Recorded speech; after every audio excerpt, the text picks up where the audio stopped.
रसूल अल्लाह। शुक्र महराज तो माणो मुचाराया रसूल अल्लाह। तो सैर सुबहानी सुबारा रसूल अल्लाह। मलक फलकन मथे बीठा आवाज़े मुनतज़र मुरसल मलक फलकन मथे बीठा आवाज़े मुनतज़र मुरसल खुदा खुश थियो ॾिसी तुही जान ज़ारा या रसूल अल्लाह खुश थियो ॾिसी तुही जान ज़ारा या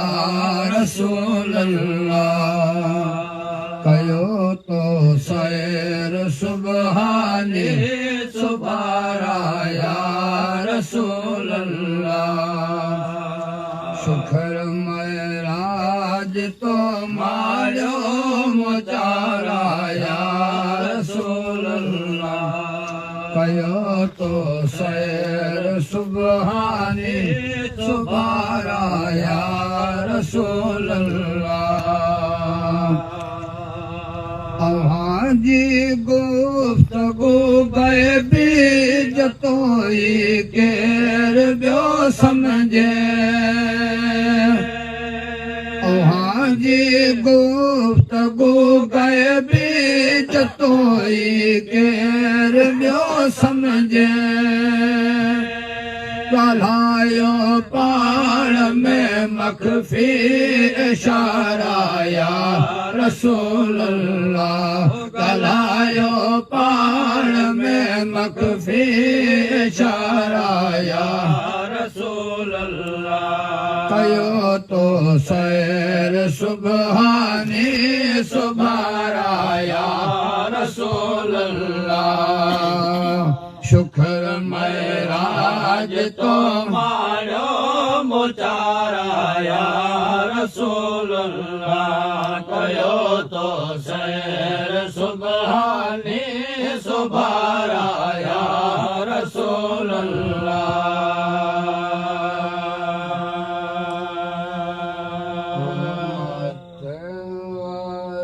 शादी मजे भलो माथे अरशदे मदे थाकी ओ बनायो था कलो जाए राहे जिते जाए राहे जिब्राइल जी उते आमद जी पोता कयार आला शान थियो मुझे मोहम्मद जो झुलो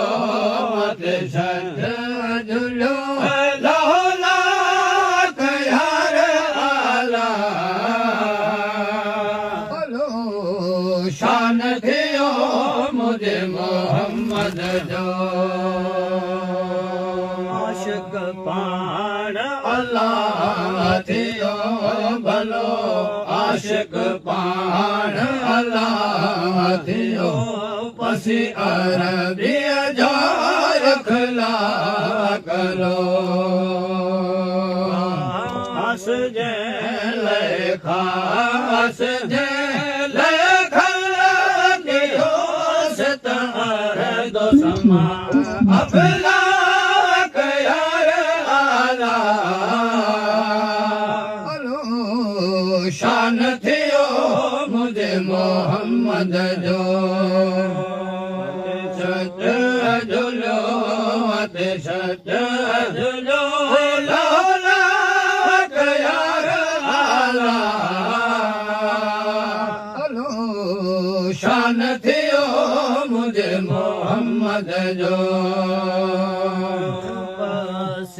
हुसन हबीब जो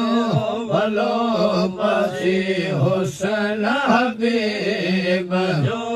पे हूरन में खुशहाल कलो खास जे खास जे कथिया मुस्ताक यार आला हलो शान थियो मुझे मोहम्मद जो अते सत झुलियो अते सत झुलियो लाक यार आला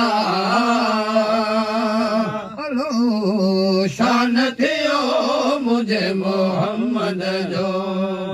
वाली वासल शाह जवे भलो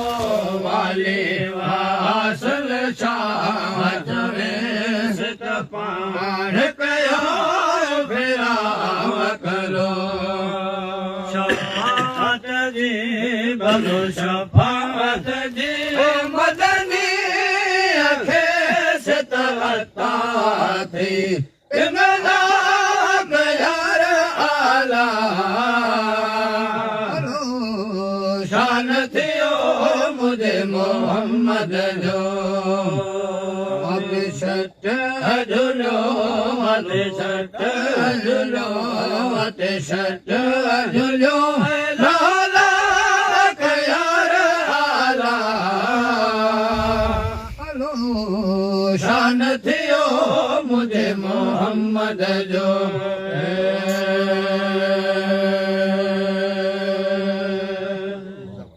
सुभान अल्लाह